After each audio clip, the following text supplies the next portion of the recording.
ദൈവ തിരുനാമം മഹത്വപ്പെടുമാറാകട്ടെ.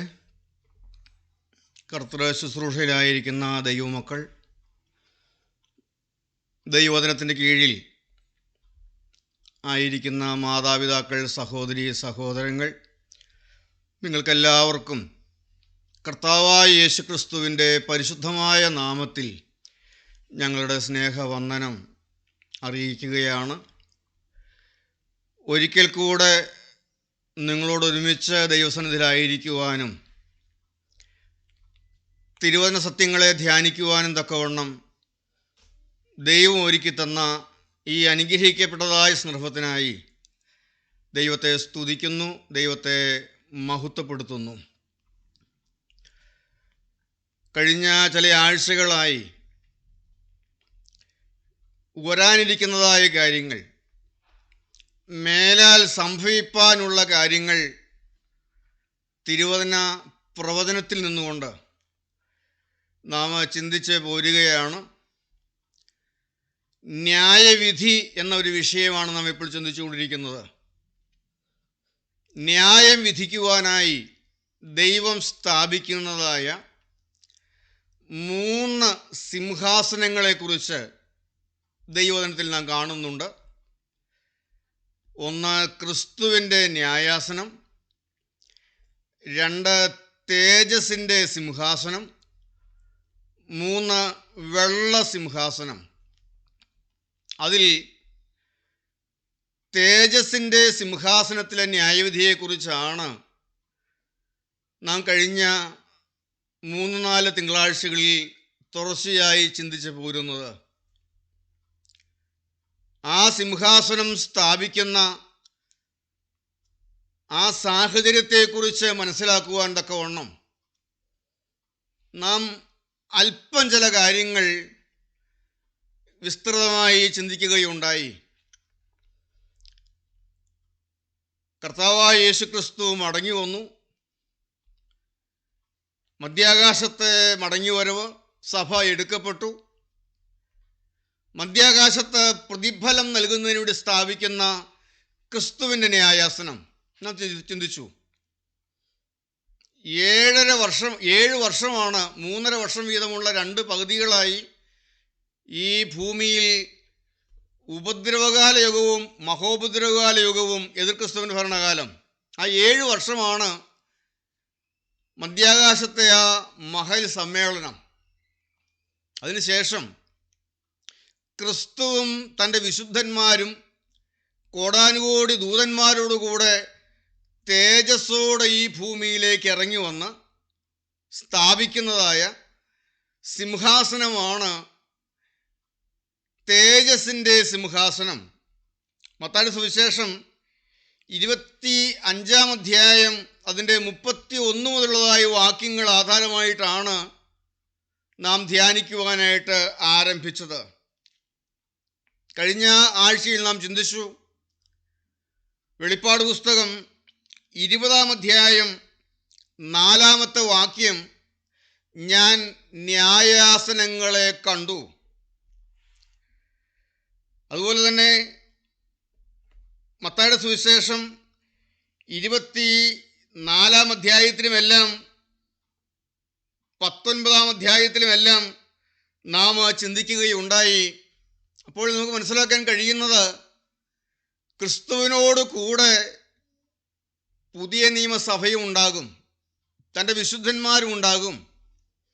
നമുക്ക് മത്തായിയുടെ സുവിശേഷം 25-ാം അധ്യായം 31 മുതലുള്ളതായ വാക്യങ്ങൾ നമുക്കൊന്ന് വായിച്ചു കേൾക്കാം. മനുഷ്യപുത്രൻ തന്റെ തേജസ്സോടെ സകല വിശുദ്ധ ദൂതന്മാരുമായി വരുമ്പോൾ അവൻ തന്റെ തേജസ്സിന്റെ സിംഹാസനത്തിൽ ഇരിക്കും. സകല ജാതികളെയും അവന്റെ മുമ്പിൽ കൂട്ടും. അവൻ അവരെ ഇടയും ചെമ്മരിയാടുകളെയും കോലാടുകളെയും തമ്മിൽ വേർതിരിക്കുന്നത് പോലെ വേർതിരിച്ച് ചെമ്മരിയാടുകളെ തന്റെ വലത്തും കോലാടുകളെ ഇടത്തും നിർത്തും. രാജാവ് തന്റെ വലത്തുള്ളവരോട് അരുളി ചെയ്യും, എന്റെ പിതാവിനാൽ അനുഗ്രഹിക്കപ്പെട്ടവരെ, വരുവീൻ, ലോകസ്ഥാപനം മുതൽ നിങ്ങൾക്കായി ഒരുക്കിയിരിക്കുന്ന രാജ്യം അവകാശമാക്കിക്കൊള്ളുവിൻ. എനിക്ക് വിശന്നു, നിങ്ങൾ ഭക്ഷിപ്പാൻ തന്നു. ദാഹിച്ചു, നിങ്ങൾ കുടിപ്പാൻ തന്നു. ഞാൻ അതിഥിയായിരുന്നു, നിങ്ങൾ എന്നെ ചേർത്തുകൊണ്ടു. നഗ്നനായിരുന്നു, നിങ്ങൾ എന്നെ ഉടുപ്പിച്ചു. രോഗിയായിരുന്നു, നിങ്ങൾ എന്നെ കാണുവാൻ വന്നു. തടവിലായിരുന്നു, നിങ്ങൾ എന്റെ അടുക്കൽ വന്നു. അതിന് നീതിമാന്മാർ അവനോട്, കർത്താവേ, ഞങ്ങളെപ്പോൾ നിന്നെ വിശന്ന് കണ്ടിട്ട് ഭക്ഷിപ്പാൻ തരികയോ ദാഹിച്ച് കണ്ടിട്ട് കുടിപ്പാൻ തരികയോ ചെയ്തു? ഞങ്ങളെപ്പോൾ നിന്നെ അതിഥിയായി കണ്ടിട്ട് ചേർത്ത് കൊള്ളുകയോ നഗ്നനായി കണ്ടിട്ട് ഉടുപ്പിക്കുകയോ ചെയ്തു?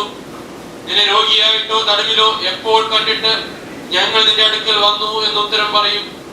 രാജാവ് അവരോട്, എന്റെ ഈ ഏറ്റവും ചെറിയ സഹോദരന്മാരിൽ ഒരുത്തൻ നിങ്ങൾ ചെയ്തെടുത്തോളം എല്ലാം എനിക്കും ചെയ്തു എന്ന് ഞാൻ സത്യമായിട്ട് നിങ്ങളോട് പറയുന്നു എന്ന് അരുളി ചെയ്യും. പിന്നെ അവനടുത്തുള്ളവരോട്, ശപിക്കപ്പെട്ടവരെ, എന്നെ വിട്ട പിശാചിനും അവന്റെ ദൂതന്മാർക്കും ഒരുക്കിയിരിക്കുന്ന നിത്യാഗ്നിയിലേക്ക് പോകുവിൻ. എനിക്ക് വിശന്നു, നിങ്ങൾ ഭക്ഷിപ്പാൻ തന്നില്ല. ദാഹിച്ചു, നിങ്ങൾ കുടിപ്പാൻ തന്നില്ല. അതിഥിയായിരുന്നു, നിങ്ങൾ എന്നെ ചേർത്തുകൊണ്ടില്ല. നഗ്നനായിരുന്നു, നിങ്ങൾ എന്നെ ഉടുപ്പിച്ചില്ല. രോഗിയും തടവിലുമായിരുന്നു, നിങ്ങൾ എന്നെ കാണുവാൻ വന്നില്ല എന്ന് അരുളി ചെയ്യും. അതിനവർ, കർത്താവേ, ഞങ്ങൾ നിന്നെ വിശക്കുന്നവനോ ദാഹിക്കുന്നവനോ അതിഥിയോ നഗ്നനോ രോഗിയോ തടവിലോ ആയി നീ എപ്പോൾ കണ്ടു? നിനക്ക് ശുശ്രൂഷ ചെയ്യാതിരുന്നു എന്ന് ഉത്തരം പറയും. അവൻ അവരോട്, ഈ ഏറ്റവും ചെറിയവരിൽ ഒരുത്തനെ നിങ്ങൾ ചെയ്യാഞ്ഞെടുത്ത ഓളമെല്ലാം എനിക്കാകുന്നു ചെയ്യാഞ്ഞത് എന്ന് ഞാൻ സത്യമായിട്ട് നിങ്ങളോട് പറയുന്നു എന്ന് ഉത്തരം അരുളും. ഇവർ നിത്യദണ്ഡനത്തിലേക്കും നീതിമാന്മാർ നിത്യജീവനിലേക്കും പോകും. ഒരു വാക്ക് പ്രാർത്ഥിക്കാം. കരുണയുള്ള കർത്താവേ, ഞങ്ങളെ സ്നേഹിക്കുന്ന സ്വർഗീയ പിതാവേ, അവിടുത്തെ തിരുവചനം പഠിക്കുവാൻ ഞങ്ങൾക്ക് നൽകി തന്ന ഈ അനുഗ്രഹിക്കപ്പെട്ട സമയത്തിനായി സ്തോത്രം. അവിടുത്തെ പരിശുദ്ധാത്മാവിനാൽ തിരുവചനത്തിൽ അടങ്ങിയിരിക്കുന്നതായ മർമ്മങ്ങളെ ഗ്രഹിപ്പാൻ നീ ഞങ്ങളെ സഹായിക്കണമേ എന്ന് പ്രാർത്ഥിക്കുന്നു. വചനം മൂലം ശുശ്രൂഷിപ്പാൻ നിസ്സാരനായ അടിയന് അവിടുന്ന് കൃപ നൽകണമേ എന്ന് പ്രാർത്ഥിക്കുന്നു. എല്ലാവരെയും അനുഗ്രഹിക്കണമേ, എല്ലാ മഹത്വത്തോടുന്ന് മാത്രം എടുക്കണമേ. യേശുവിൻ്റെ നാമത്തിൽ പ്രാർത്ഥിക്കുന്നു. കൃപയോടെ കേൾക്കണം പിതാവേ, ആമേൻ. ദൈവ തിരുനാമം മഹത്വപ്പെടട്ടെ. മനുഷ്യപുത്രൻ തൻ്റെ തേജസ്സോടെ സകല വിശുദ്ധ ദൂതന്മാരുമായി വരുമ്പോൾ അവൻ തൻ്റെ തേജസ്സിൻ്റെ സിംഹാസനത്തിലിരിക്കും. കഴിഞ്ഞ ദിവസം നാം ചിന്തിച്ചതിൽ നിന്നും ആ രംഗം, ആ സാഹചര്യം നമ്മുടെ ഉള്ളിൽ നമുക്ക് ഗ്രഹിക്കാനായിട്ട് സാധിക്കും. അന്ന് കർത്താവ് തൻ്റെ സകല വിശുദ്ധന്മാരുമായി, വിശുദ്ധ ദൂതന്മാരുമായി ഇറങ്ങി വരികയും തേജസ്സിൻ്റെ സിംഹാസനത്തിലിരിക്കുകയും ചെയ്യും. ആരാണ് ഈ സിംഹാസനത്തിന് മുമ്പിൽ വരുന്നത്? ഇവിടെ നിന്ന് വായിച്ചു, സകല ജാതികളെയും അവൻ്റെ മുമ്പിൽ കൂട്ടും. സകല ജാതികളും. ദൈവവചനം ഭൂമിയിലുള്ള സകല മനുഷ്യരെയും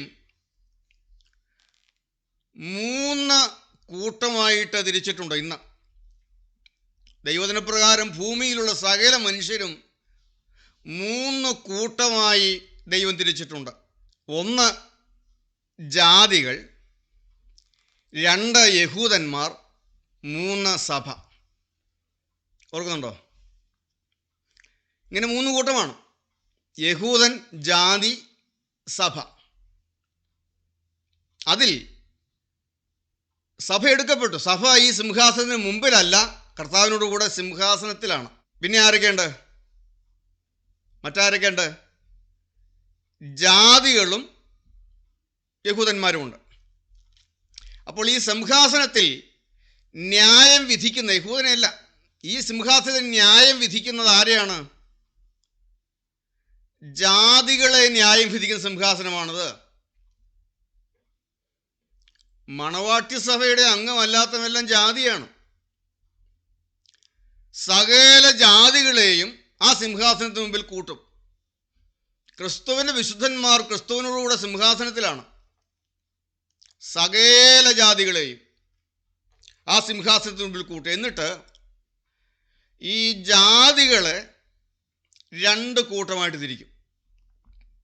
ഇടയൻ ചെമ്മരിയാടുകളെയും കോലാടുകളെയും തമ്മിൽ വേർതിരിക്കുന്നത് പോലെ ഈ ജാതികളെ രണ്ട് കൂട്ടമായിട്ട് തിരിച്ചിട്ട് അവരെ ഒരു കൂട്ടത്തെ ഇടത്തുള്ളവരെന്നും മറ്റൊരു കൂട്ടത്തെ വലത്തുള്ളവരെന്നും നമ്മൾ കാണുന്നു. ക്ലിയറായോ? സകല ജാതികളെയും ഈ സിംഹാസനത്തിന് മുമ്പിൽ കൂട്ടും. എന്നിട്ട് ഇടയൻ ചെമ്മരിയാടുകളെയും കോലാടുകളെയും തമ്മിൽ വേർതിരിക്കുന്നത് പോലെ ഈ സകല ജാതികളെയും ഒരു കൂട്ടത്തെ ഇടത്തോട്ട് വേർതിരിക്കും, മറ്റൊരു കൂട്ടത്തെ വലത്തോട്ട് വേർതിരിക്കും. ഇടത്തുള്ളവർ വലത്തുള്ളവർ. പിന്നെ മൂന്നാമതൊരു കൂട്ടം കൂടെ ഉണ്ട്. ആരാണ്? മൂന്നാമതായിട്ട് ഒരു കൂട്ടം കൂടെ ഉണ്ട്. അവരോട് പറയുന്നുണ്ട് ഈ ചെറിയവരിൽ ഒരുത്തൻ. അപ്പോൾ അവിടെ നിൽക്കുന്ന മറ്റൊരു കൂട്ടമുണ്ട്, ഈ ചെറിയവരിൽ ഒരുത്തൻ. അങ്ങനെ 3 കൂട്ടം ആളുകളാണ് ന്യായം വിധിക്കുന്നത്. ജാതികൾക്കുള്ള ന്യായവിധിയാണ്. ആ സിംഹാസനത്തിന് മുമ്പിൽ ജാതികളെ 2 കൂട്ടമായിട്ട് തിരിക്കുന്നു, ഇടത്തും വലത്തും. അപ്പോൾ 3 കൂട്ടമാണ് ഈ സിംഹാസനത്തിന് മുമ്പിലുള്ളത്. ആരെല്ലാമാണ്? ഇടത്തുള്ളവർ, വലത്തുള്ളവർ, ഈ ചെറിയവരിൽ ഒരുത്തൻ. അതിനകത്തത് ഓരോന്നും ആരാണ്? വലത്തുള്ളവരാരാണ്? അതിൻ്റെ 25-ാം അധ്യായത്തിൻ്റെ 32 മുതൽ 40 വരെയുള്ളതായ വാക്യങ്ങൾ നാം നോക്കുമ്പോൾ വലത്തുള്ളവരാരാണ്? അവരെക്കുറിച്ച് പറഞ്ഞിരിക്കുന്ന വാക്കുകളുണ്ട്. യഹോവയാൽ അനുഗ്രഹിക്കപ്പെട്ടവരെന്ന് അവർ വിളിക്കുന്നുണ്ട്. വീണ്ടും അവരെക്കുറിച്ച് പറയുന്നുണ്ട്, അവർ വിശന്നപ്പോൾ ആഹാരം കൊടുത്തവരാണ്, ദാഹിച്ചപ്പോൾ കുടിക്കാൻ കൊടുത്തവരാണ്, അതിഥിയായിരുന്നപ്പോൾ ചേർത്ത് കൊണ്ടവരാണ്, നഗ്നനായിരുന്നപ്പോൾ ഉടുപ്പിച്ചവരാണ്, രോഗിയായിരുന്നപ്പോൾ കാണാൻ വന്നവരാണ്, തടവിലായിരുന്നപ്പോൾ അവരെ ഇട്ടിട്ട് മാറിപ്പോയില്ല, അവരുടെ കൂടെ വന്നു, തള്ളിക്കളഞ്ഞില്ല. എന്ന് പറഞ്ഞാൽ എന്ത് ആവശ്യമാണോ അത് ചെയ്തു കൊടുത്തതാണ്. എന്താവശ്യമാണോ അത് ചെയ്തു കൊടുത്തത്? ആർക്കാണ്? ചെറിയവരിൽ ഒരുത്തൻ. ഈ ചെറിയവരിൽ ഒരുത്തന്. അതിൻ്റെ 32-ാം വാക്യം നാം വായിച്ചു. അതിൻ്റെ 34-ാം വാക്യം, രാജാവ് തൻ്റെ വലത്തുള്ളവരോട് അരുളി ചെയ്യും, എൻ്റെ പിതാവിനാൽ അനുഗ്രഹിക്കപ്പെട്ടവരെ. അപ്പോൾ അവർ അനുഗ്രഹിക്കപ്പെട്ടവരായി മാറി. ആ ഒരു കൂട്ടം ജാതികൾ അവർ അനുഗ്രഹിക്കപ്പെട്ടവരായി മാറി. എന്താണ് അനുഗ്രഹിക്കപ്പെടാൻ കാരണം? ഈ ചെറിയവരിൽ ഒരു കൂട്ടം എന്ന് പറയുന്ന ഒരു കൂട്ടം, അവർക്ക് എന്താവശ്യം വന്നോ അത് ചെയ്തു കൊടുത്തു, എന്താവശ്യമാണോ അത് ചെയ്തു കൊടുത്തു. പക്ഷെ ഇവർക്ക് പിടികിട്ടിയില്ല കേട്ടോ. എനിക്ക് വിശന്നു, നിങ്ങൾ കുടിക്കുക, എനിക്ക് ആഹാരം തന്നു. എനിക്ക് ദാഹിച്ചപ്പോൾ, കർത്താവ് പറയുന്നത്, എനിക്ക് ദാഹിച്ചപ്പോൾ നിങ്ങൾ കുടിക്കാൻ തന്നു. ഞാൻ നഗ്നനായിരുന്നപ്പോൾ നിങ്ങൾ എന്നെ ഉടുപ്പിച്ചു. ഞാൻ രോഗിയായിരുന്നപ്പോൾ നിങ്ങൾ എന്നെ കാണാൻ വന്നു. ഞാൻ തടവിലായിരുന്നപ്പോൾ നിങ്ങൾ എൻ്റെ അടുക്കൽ വന്നു. പക്ഷേ ഈ നീതിമാന്മാർക്ക്, ഇവർ നീതിമാന്മാരെന്നുള്ള പറയുന്നത്, നീതി ചെയ്തവർ, നീതിമാന്മാർ, ഈ നീതിമാന്മാർക്ക് ഇതൊന്നും പിടികിട്ടിയില്ല. എന്താണ് ഈ കർത്താവ് ഇങ്ങനെ പറയുന്നത്? ഇതെന്താണെന്ന് അവർക്ക് മനസ്സിലായില്ല. അങ്ങനെ മനസ്സിലാകാതെ ആര്, ഏത്, എപ്പോൾ എവിടെ വെച്ച് ഞങ്ങളങ്ങനെ ചെയ്തു മനസ്സിലായില്ല, പിടികിട്ടിയില്ല, പറഞ്ഞത് മനസ്സിലായില്ല.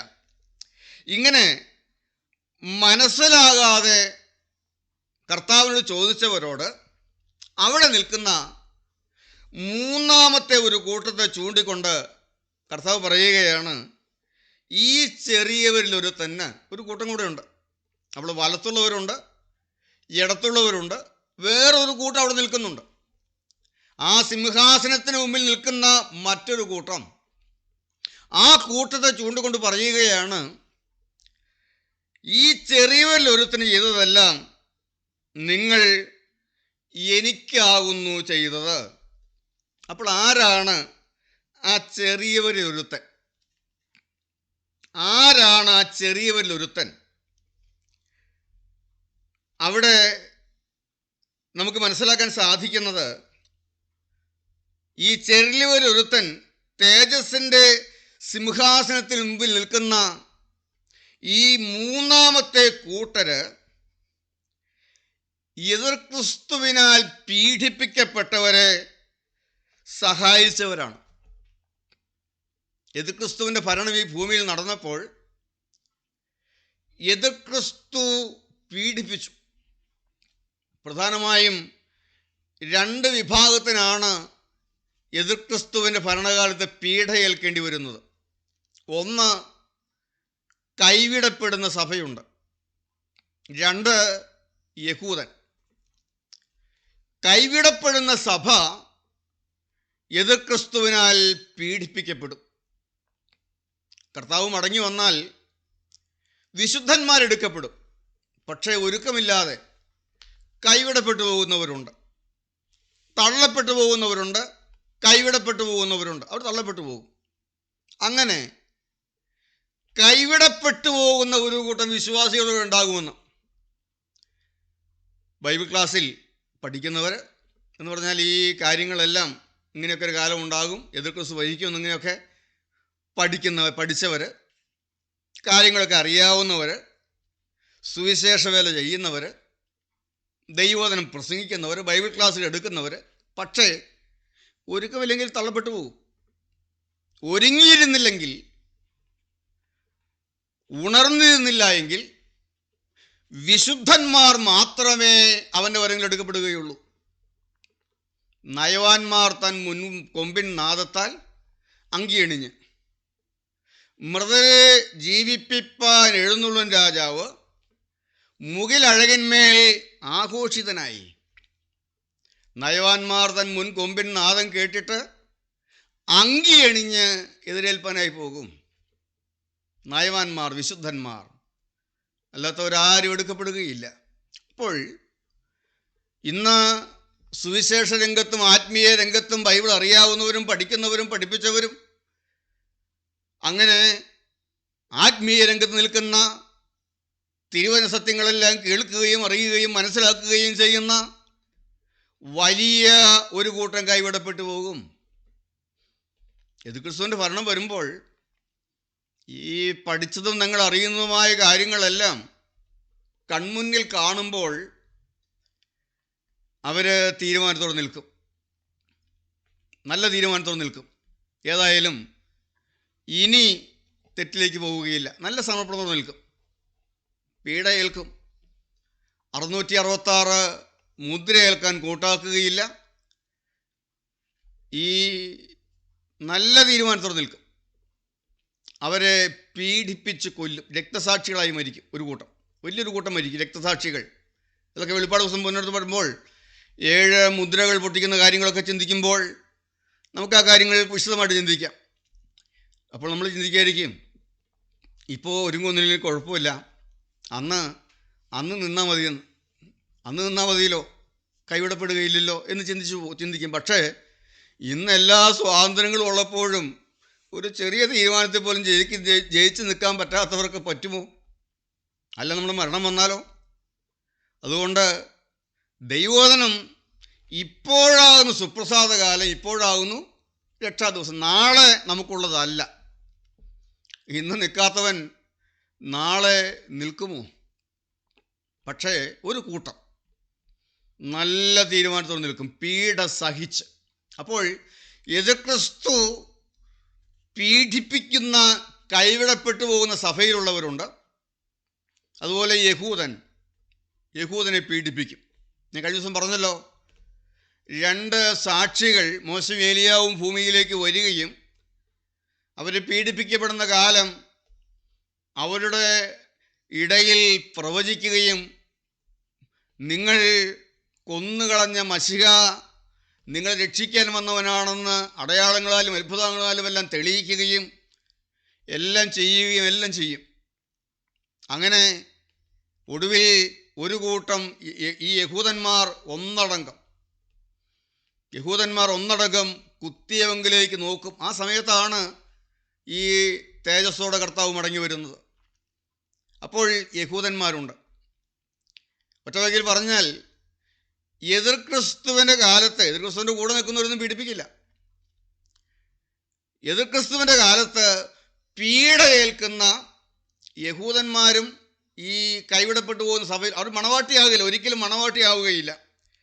കൈവിടപ്പെടുന്നവർ ഒരിക്കലും മണവാട്ടിയാവുകയില്ല. വെളിപ്പാട് 20:4 നമുക്കൊന്ന് വായിക്കാം. വെളിപ്പാട് പുസ്തകം 20-ാം അധ്യായം 4-ാമത്തെ വാക്യം. ഞാൻ ന്യായാസനങ്ങളെ കണ്ടു, അവയിൽ ഇരിക്കുന്നവർക്ക് ന്യായവിധിയുടെ അധികാരം കൊടുത്തു. യേശുവിന്റെ സാക്ഷ്യവും ദൈവവചനവും നിമിത്തം തല ഛേദിക്കപ്പെട്ടവരും മൃഗത്തെയോ അതിന്റെ പ്രതിമയെയോ നമസ്കരിക്കാതിരുന്നവരും നെറ്റിയിലും കൈമേലും അതിന്റെ മുദ്ര കൈക്കൊള്ളാതിരുന്നവരുമായവരുടെ ആത്മാക്കളെയും ഞാൻ കണ്ടു. അവർ ജീവിച്ച 1000 ആണ്ട് ക്രിസ്തുവിനോട് കൂടി വാണു. അവർ ജീവിച്ച് 1000 ആണ്ട് ക്രിസ്തുവിനോടുകൂടെ വാണു. അവർ പറയുന്നത് എന്താണ്? യേശുവിൻ്റെ സാക്ഷ്യവും ദൈവവചനവും നിമിത്തം തല ഛേദിക്കപ്പെട്ടവരും ഈ ന്യായാസനത്തിന് നിൽക്കുന്നതാണ്. യേശുവിൻ്റെ സാക്ഷ്യവും ദൈവവചനവും നിമിത്തം തല ഛേദിക്കപ്പെട്ടവരും മൃഗത്തെയോ അതിൻ്റെ പ്രതിമയോ നമസ്കരിക്കാതിരുന്നവരും നെറ്റിയിലും കൈമേലും അതിൻ്റെ മുദ്ര കൈക്കൊള്ളാതിരുന്നവരുമാരുടെ ആത്മാക്കളെയും ഞാൻ കണ്ടു. അപ്പോൾ ആരെല്ലാമാണ് ഈ സിംഹാസനത്തിൽ നിൽക്കുന്നത് എന്ന് ഈ വാക്യം വായിക്കുമ്പോൾ നമുക്ക് മനസ്സിലാക്കാൻ സാധിക്കും. യേശുവിൻ്റെ സാക്ഷ്യവും ദൈവോധനവും നിമിത്തം തല ഛേദിക്കപ്പെട്ടവർ, മൃഗത്തെയും അതിൻ്റെ പ്രതിമയെയും നമസ്കരിക്കാത്തതിനാലും നെറ്റിയിലും കൈമേലും 666 മുദ്ര ഏൽക്കാത്തതിനാലും രക്തസാക്ഷികളായി മരിച്ചവരും ഉയർത്തെഴുന്നേറ്റ് തേജസ്സിൻ്റെ സിംഹാസനത്തിന് മുമ്പിൽ നിന്നു. ഈ എതിർക്രിസ്തുവിനാൽ പീഡിപ്പിക്കപ്പെട്ടതായ സമയത്ത്, അവരെ ഏറ്റവും വലഞ്ഞതായ സമയത്ത് ഇറങ്ങി വന്ന് സാക്ഷിച്ചതായ ആ 2 സാക്ഷികളുടെ ശുശ്രൂഷയാൽ, മോശയും ഏലിയാവും, ആ 2 സാക്ഷികളുടെ ശുശ്രൂഷയാൽ മാനസാന്തരപ്പെട്ട് തങ്ങൾ കുത്തിയവങ്കിലേക്ക് നോക്കി രക്ഷ പ്രാപിച്ച യഹൂദന്മാരും ആ സിംഹാസനത്തിന് മുമ്പിലുണ്ട്. അവരും ക്രൂശിലെ രക്ഷയനുഭവിച്ചവരാണ്. കുത്തിയവങ്കിലേക്ക് നോക്കി കുരിശിലെ രക്ഷയനുഭവിച്ചവരാണ്. അവരെക്കുറിച്ച് പറയുന്നത് ഈ ചെറിയവരിലൊരുത്തനെന്നാണ്. മത്തായിയുടെ സുവിശേഷം 11-ാം അധ്യായം 11-ാം വാക്യം നമുക്കൊന്ന് വായിക്കാം. മത്തായിയുടെ സുവിശേഷം 11-ാം അധ്യായം 11-ാമത്തെ വാക്യം. അവരെ ചൂണ്ടിക്കൊണ്ടാണ്, സ്ത്രീകളിൽ നിന്ന് ജനിച്ചവരിൽ യോഹന്നാൻ സ്നാപകനേക്കാൾ വലിയവൻ ആരും എഴുന്നേറ്റിട്ടില്ല. സ്വർഗരാജ്യത്തിലെ ഏറ്റവും ചെറിയവനോ അവനിലും വലിയവൻ എന്ന് ഞാൻ സത്യമായിട്ട് നിങ്ങളോട് പറയുന്നു. ഇവിടെ സ്വർഗരാജ്യത്തിലെ ഏറ്റവും ചെറിയ കൂട്ടത്തിൽപ്പെടുന്നവരാണ് എന്ന് പറഞ്ഞാൽ യോഹന്നാൻ്റെ ഗണത്തിൽ നിൽക്കുന്നവരാണ്. ഇവരെ ചൂണ്ടിക്കൊണ്ടാണ് കർത്താവ് ഏറ്റവും ചെറിയവരിൽ ഒരുത്തനെ നിങ്ങൾ ചെയ്തതെല്ലാം എനിക്കാണ് ചെയ്തത് എന്ന് പറയുന്നത്. അപ്പോൾ വലത്തുള്ളവരാരാണ് നിങ്ങൾക്ക് മനസ്സിലായി കാണും. വലത്തുള്ളവർ, ഒറ്റവാക്കിൽ പറഞ്ഞാൽ എതിർക്രിസ്തുവിൻ്റെ കാലത്ത്, എതിർക്രിസ്തുവിൻ്റെ പീഡനകാലത്ത്, എതിർക്രിസ്തുവിൻ്റെ മുദ്രയേൽക്കാതെ, എതിർക്രിസ്തുവിൻ്റെ ബിംബത്തെ നമസ്കരിക്കാത്ത, പ്രതിമയെ നമസ്കരിക്കാത്ത, നല്ല തീരുമാനത്തോടും സമർപ്പത്തോടും കൂടെ നിന്ന കൂട്ടം, ആ കൂട്ടത്തെ സഹായിച്ചവർ, അവരാണ് ആര്? ഈ വലത്തുള്ളവർ. പീഡകാലത്ത് പീഡയേറ്റ യഹൂദനെയും സഭയിൽ കൈവിടപ്പെട്ടു പോയി, പക്ഷേ പീഡ സഹിച്ച് തീരുമാനത്തോടെ നിന്ന ഒരു കൂട്ടം ആളുകൾ, ഏറ്റവും ചെറിയ ഒരുത്തൻ, അവരെ സഹായിച്ചവർ, അവരാണ് വലത്തുഭാഗത്തുള്ളവർ. സഹായം അനുഭവിച്ചവരാണ് ആരെ? ഈ ചെറിയവരിൽ ഒരുത്തൻ. അവരെ ചൂണ്ടുകൊണ്ടാണ് കർത്താവ് പറയുന്നത്, ഇവർക്ക് ചെയ്തത് എനിക്കാകുന്നു ചെയ്തത് എന്ന്. ഇനി ഒരു കൂട്ടം കൂടെ ഉണ്ട്. ആരാണ്? ഇടത്തുള്ളവർ ആരാണ്? എതിർ ക്രിസ്തുവിനാൽ പീഡിപ്പിക്കപ്പെട്ട യഹൂദനെയും മറ്റും സഹായിക്കാത്തവരും ഉപദ്രവിച്ചവരുമായ ജാതികളുണ്ട്. ഇവരെ വിധിച്ച് നിത്യ ദണ്ഡനത്തിലേക്ക് തള്ളും. ന്യായം വിധിച്ച് നിത്യ ദണ്ഡനത്തിലേക്ക് തള്ളും. ഏറെക്കുറെ ഏതാണ്ട് കാര്യങ്ങൾ ഗ്രഹിക്കാൻ കഴിഞ്ഞു എന്ന് ഞാൻ ചിന്തിക്കുകയാണ്. അന്ന് യഹൂദൻ നിലവിളിക്കുമ്പോൾ, പീഡ സഹിക്കാതെ യഹൂദൻ വലയുമ്പോൾ അവനെ ഒറ്റിക്കൊടുത്തവരുണ്ട്. എതിർ ക്രിസ്തുവിനോട് കൂടെ നിന്ന് യഹൂദനെ ഉപദ്രവിച്ചവരുണ്ട്, സഹായിക്കാത്തവരുണ്ട്. അവരെ ഇടത്തുള്ളവരെന്ന് വിശേഷിപ്പിച്ചിരിക്കുന്നു. അവരെ മാറ്റി നിർത്തുകയും നിത്യ ദണ്ഡനത്തിലേക്ക് തള്ളുകയും ചെയ്യും.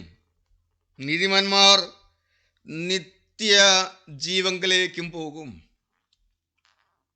ഇത് അന്ന് എതിർ ക്രിസ്തുവിൻ്റെ ഭരണകാലത്ത് നടക്കുന്നതായ കാര്യമാണ്. തേജസ്സിൻ്റെ സിംഹാസനത്തിലെ ന്യായവിധി. എന്നാൽ ഇന്ന് കർത്താവ് പറയുന്നതായ കാര്യമുണ്ട്. നമുക്ക് മർക്കോസിൻ്റെ സുവിശേഷം, മത്തായിയുടെ സുവിശേഷം 10-ാം അധ്യായം എന്നൊരു കാര്യം. മത്തായിയുടെ സുവിശേഷം 10-ാം അധ്യായം അതിൻ്റെ 42-ാമത്തെ വാക്യം. ഇന്ന് ഈ ചെറിയവരെന്ന് പറഞ്ഞത് ആരാണ്? ഇന്നത്തെ ഈ കാലത്ത് സഭായുഗത്തിൽ ചെറിയവരെന്ന് പറയുന്നവരാരാണ്? ശിഷ്യൻ എന്ന് വെച്ച് ഈ ചെറിയവരിലൊരുത്തന് ഒരു പാനപാത്രം തണ്ണീർ മാത്രം കുടിപ്പാൻ കൊടുക്കുന്നവന് പ്രതിഫലം കിട്ടാതെ പോകുകയില്ല എന്ന് ഞാൻ സത്യമായിട്ട് നിങ്ങളോട് പറയും. ശിഷ്യൻ എന്ന് വെച്ച് ഈ ചെറിയവരിലൊരുത്തന് ഒരു പാനപാത്രം തണ്ണീർ മാത്രം കുടിപ്പാൻ കൊടുക്കുന്നവന് പ്രതിഫലം കിട്ടാതെ പോകുകയില്ല എന്ന് ഞാൻ സത്യമായിട്ട് നിങ്ങളോട് പറയുന്നു. അന്ന് എതിർ ക്രിസ്തുവിൻ്റെ പീഡനകാലത്ത് ക്രിസ്തുവിനോട് കൂടെ നിന്നവരെ, സഹായിക്കുന്നവരെ നീതിമാന്മാരെന്ന് വിളിച്ച്, എൻ്റെ പിതാവിനാൽ അനുഗ്രഹിക്കപ്പെട്ടവരെ എന്ന് വിളിച്ച് നിത്യജീവൻ്റെ അവകാശികളാക്കും. അപ്പോൾ നമ്മൾ ചിന്തിക്കുമായിരിക്കും, നമ്മൾ പലപ്പോഴും മനസ്സിലാക്കിയിട്ടുള്ളത് മരിച്ചു കഴിഞ്ഞാൽ ഒന്നുകിൽ സ്വർഗം അല്ലെങ്കിൽ നരകമെന്നാണ്. തീർച്ചയായിട്ടും അങ്ങനെ തന്നെയാണ്. എന്നാൽ ഈ സ്വർഗരാജ്യത്തിൽ വലിയവരുമുണ്ട്, ചെറിയവരുമുണ്ട്. അസൂയൊന്നുമില്ല കേട്ടോ. അവിടെ ഒരു വലിയവനാണെങ്കിൽ എല്ലാവരും അവനെ വലിയവനായി തന്നെ കണ്ട് സന്തോഷിക്കും. കാരണം പാപമില്ലല്ലോ.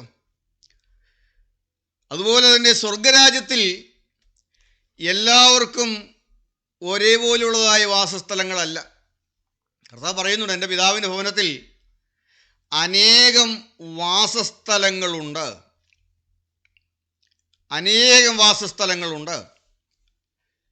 ഞാൻ അല്പം കൂടെ മുന്നോട്ട് വരുമ്പോൾ ആ വിഷയത്തിലേക്കൂടെ പോകുമ്പോൾ അല്പം കൂടെ നമുക്ക് മനസ്സിലാക്കാൻ സാധിക്കും. അവിടെ പലതരത്തിലുള്ള മണവാളനുണ്ട്, മണവാട്ടിയുണ്ട്, മണവാളൻ്റെ സ്നേഹിതരുണ്ട്, പന്തിക്കിരിക്കുന്നവരുണ്ട്. ഇങ്ങനെ പല വിഭാഗത്തിലുള്ള ആളുകളുണ്ട്. നമ്മുടെ സ്ഥാനം മണവാട്ടി സ്ഥാനമാണ്. മണവാളനോടുകൂടെ മണവറയിൽ മണവാട്ടി മാത്രമേ ഉണ്ടാവുകയുള്ളൂ. മണവറ പോകാൻ മണവാട്ടി സഭ മാത്രം. എന്നാൽ മണവാളൻ്റെ സ്നേഹിതനുണ്ട്. യോഹന്നാൻ സ്നാപകൻ മണവാളൻ്റെ സ്നേഹിതനാണ്. തോഴ്മക്കാരുണ്ട്. 10 കന്യകമാരുടെ ഉപമ അല്പം ആഴമായി പഠിക്കുമ്പോൾ നമുക്ക് മനസ്സിലാക്കാൻ സാധിക്കും. കല്യാണ സദ്യയിൽ പങ്കെടുക്കുന്നവരുണ്ട്. മണവാളനുണ്ട്, മണവാട്ടിയുണ്ട്, മണവാളൻ്റെ സ്നേഹിതരുണ്ട്, തോഴ്മക്കാരുണ്ട്, കല്യാണ സദ്യയിൽ ക്ഷണിക്കപ്പെട്ട് പങ്കെടുക്കുന്നവരുണ്ട്. ഇപ്പോൾ അത് പെട്ടെന്ന് പറഞ്ഞാൽ ഗ്രഹിക്കാൻ പ്രയാസമാകുമെന്നുള്ളത് ഞാൻ അവിടെ നിർത്തുകയാണ്. ഇന്ന് ഞാനും നിങ്ങളും അന്ത്യകാലങ്ങളിലേക്ക് അടുത്തു വന്നിരിക്കുകയാണ്. നമ്മുടെ കർത്താവിൻ്റെ മടങ്ങിവരവ് ഏറ്റവും അടുത്തെത്തി നിൽക്കുകയാണ്. ഞാനും നിങ്ങളും ഈ ഭൂമിയിൽ വെച്ച് കർത്താവിന് വേണ്ടി ചെയ്തതിനും പ്രവർത്തിച്ചതിനുമെല്ലാം പ്രതിഫലങ്ങൾ ഏറ്റുവാങ്ങുന്ന ഒരു സമയമുണ്ട്. എല്ലാം സ്വർഗത്തിൻ്റെ പുസ്തകത്തിൽ എഴുതി വച്ചിരിക്കുന്നു. നാം ഒരുങ്ങിയില്ല എങ്കിൽ നാം കൈവിടപ്പെട്ടു പോകും. നിത്യനാശത്തിലേക്ക് നാം തള്ളപ്പെട്ടു പോകും. ലോകത്ത് നാളെ എന്തെല്ലാം സംഭവിക്കുമെന്ന് നമുക്കറിയുകയില്ല. ലോകം വലിയ ഒരു ഭയത്തിൻ്റെ ഭീതിയുടെ വക്കത്ത് നിൽക്കുകയാണ്. യുദ്ധത്തിൻ്റെ ഭയാനകമായ രംഗങ്ങൾ ഓരോ ദിവസവും നടക്കുകയാണ്. ഇന്ന് ഇറാനും ഇസ്രായേലും തമ്മിലുള്ളതായ യുദ്ധം മൂന്നാം ലോകമഹായുദ്ധമായി തീരുമോ? ഒരു മൂന്നാം ലോകമഹായുദ്ധം വന്നാൽ സർവത്ര നാശമായിരിക്കും ഫലം. സർവത്ര നാശം. കഴിഞ്ഞ ദിവസം അമേരിക്ക ഇപ്പോൾ ഇന്നും ഇറാൻ്റെ ആണവ കേന്ദ്രങ്ങളിൽ നടത്തിയതായ ആക്രമണം നാം വാർത്താ മാധ്യമങ്ങളിൽ കേട്ടതാണ്. ഇപ്പോൾ കേട്ടു അമേരിക്കയുടെ സിറിയയിലുള്ളതായ സൈനിക താവളം ഇറാൻ ആക്രമിച്ചു എന്ന്. എന്തെല്ലാമാണ് സംഭവിക്കാമോ നമുക്കറിയില്ല. ഒരു കാര്യം വ്യക്തമാണ്, ഞാനും നിങ്ങളും അതിവേഗം ഒരുങ്ങേണ്ട ഒരു കാലമാണ്.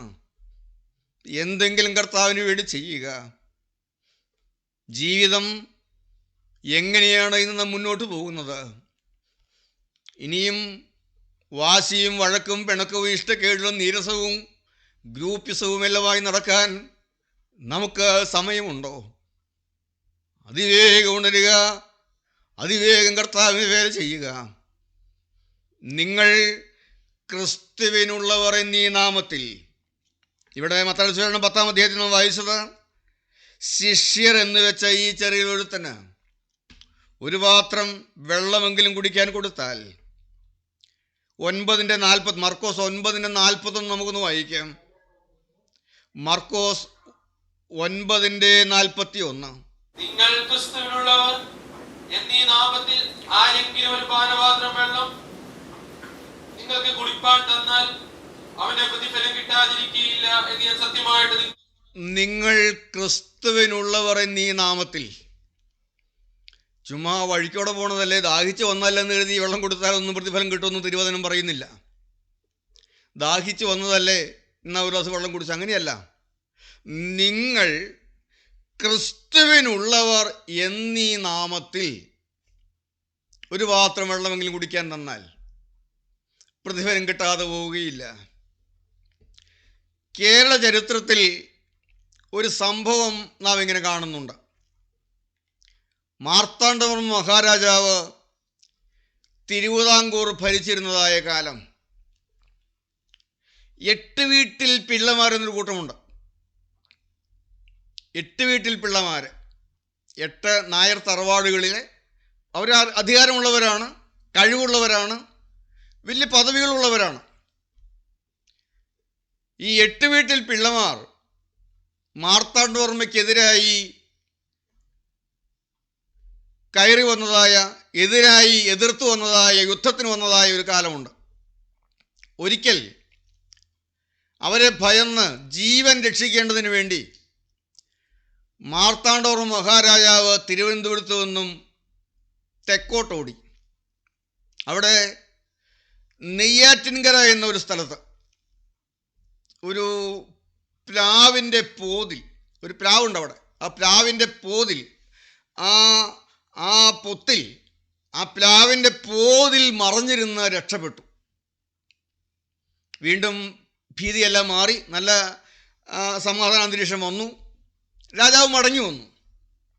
രാജാവ് മടങ്ങി വന്നപ്പോൾ തനിക്ക് അഭയം തന്ന ആ പ്ലാവിനെ രാജാവ് ആദരിച്ചു. ആ പ്ലാവാണ് ഇന്നും അമ്മച്ചിപ്ലാവ് എന്ന പേരിൽ അറിയപ്പെടുന്നത്. മാർത്താണ്ഡവർമ്മ മഹാരാജാവിന് ഒരാവശ്യം വന്നപ്പോൾ സഹായം കിട്ടിയത് ആ ഒരു പ്ലാവാണ്, ഒരു മരമാണ്. അതിൻ്റെ പോതിൽ മറന്നു രക്ഷപ്പെട്ടു. പക്ഷേ ഈ ഭൂമിയിലെ ഒരു മനുഷ്യനായ രാജാവ് അത് മറന്നു കളഞ്ഞില്ല, അതിനെ ആദരിച്ചു. അമ്മച്ചിപ്ലാവ് എന്ന പേര് നൽകി അതിനെ ആദരിച്ചു. മറ്റൊരവസരത്തിൽ മഹാരാജാവ് തിരുവനന്തപുരത്തു നിന്നും വടക്കോട്ടോടി 8 വീട്ടിൽ പിള്ളമാട് കഴിഞ്ഞ് രക്ഷപ്പെടുവാൻ. രക്ഷപ്രച്ഛന്നായിട്ടാണ് ഓടുന്നത്. വിശന്ന് ദാഹിച്ച് തളർന്ന് ഒരു വീട്ടിൽ കയറി ചെന്നു. വാതിൽ മുട്ടി. ഒരമ്മച്ചി ഒന്ന് വാതിൽ തുറന്നു. കണ്ടപ്പോൾ നല്ല കുലീനമായ മുഖം. അമ്മച്ചിക്ക് വാത്സല്യം തോന്നി. എടാ മോനെ, നിനക്ക് എന്നാ പറ്റി? നിനക്ക് എന്നാ വേണ്ടേ? രാജാവ് ചോദിച്ചു, എനിക്കല്പം കുടിക്കാൻ തരുമോ? എനിക്കല്പം വെള്ളം കുടിക്കാൻ തരുമോ? രാജാവാണെന്ന് അറിഞ്ഞില്ല. പക്ഷേ അമ്മച്ചിയെ മുഖത്തേക്ക് നോക്കി. നല്ല കുലീനമായ ആഠ്യത്വമുള്ള മുഖം. അമ്മച്ചിക്ക് കരുണ തോന്നി. ഒരു മൊന്തയും എടുത്ത് തൊഴുത്തിലേക്ക് ചെന്നു. ഒരു മൊന്ത നിറയെ പശുവിനെ കറന്ന് നല്ല പാല്, ഒരു മൊന്ത നിറയെ ആ പാല് കുടിക്കാൻ കൊടുത്തു. രാജാവ് ആർത്തിയോടെ ആ പാല് മുഴുവൻ കുടിച്ചു. നന്ദി പറഞ്ഞിറങ്ങിപ്പോയി. വീണ്ടും രാജാവ് അധികാര കസേരയിൽ വന്നു. കൊട്ടാരത്തിൽ നിന്നും ആ വീട്ടിലേക്ക് ആളെ അയച്ചു. ആ വീട്ടിലുള്ളവരെ എല്ലാവരെയും കൊട്ടാരത്തിലേക്ക് കൊണ്ടുവന്നു. അവരെ രാജാവ് വലിയ സമ്മാനങ്ങളും പദവികളും എല്ലാം നൽകി ആദരിച്ചു. അവരാണ് ഇന്ന് നെല്ലുമൂട്ടിൽ മുതലാളിമാർ എന്ന ഒരു പദവി അവർക്ക് നൽകിയ പദവിയാണ്. ഇതെല്ലാം ഗൂഗിളിൽ സെർച്ച് ചെയ്ത് കിട്ടുന്ന കാര്യങ്ങളാണ്. ചരിത്രത്തിൽ എഴുതപ്പെട്ടിരിക്കുന്നതായ കാര്യങ്ങളാണ്. ഒരു മനുഷ്യനായ രാജാവ് തന്നെ അഭയം നൽകിയ ഒരു പ്ലാവ് മരത്തെ ആദരിച്ചുവെങ്കിൽ, അല്പം കുടിപ്പാൻ നൽകിയ ആ കുടുംബത്തെ ആദരിച്ചുവെങ്കിൽ, ദൈവത്തിൻ്റെ മാറ്റമില്ലാത്ത വചനം പറയുന്നു, നിങ്ങൾ ക്രിസ്തുവിനുള്ളവർ എന്നീ നാമത്തിൽ ഒരു പാനപാത്രം വെള്ളമെങ്കിലും കുടിക്കാൻ കൊടുത്താൽ നിങ്ങൾക്ക് പ്രതിഫലം കിട്ടാതെ വരികയില്ല എന്ന്. ഇന്ന് ഈ നാളുകളിലും നമുക്ക് കർത്താവിന് വേണ്ടി നിൽക്കാം. ഒരു പാത്രം വെള്ളം കൊടുക്കുക ഏറ്റവും നിസ്സാരമായ കാര്യമാണ്. എന്നാൽ അല്പം എന്തെങ്കിലും ചെയ്താലോ? ഞാൻ വിശന്നു, നിങ്ങൾ എനിക്ക് ആഹാരം തന്നു. എനിക്ക് ദാഹിച്ചു, നിങ്ങൾ എനിക്ക് കുടിക്കാൻ തന്നു. ഞാൻ നഗ്നനായിരുന്നു, നിങ്ങൾ എന്നെ ഉടുപ്പിച്ചു. ഞാൻ രോഗിയായിരുന്നു, നിങ്ങൾ എന്നെ കാണാൻ വന്നു.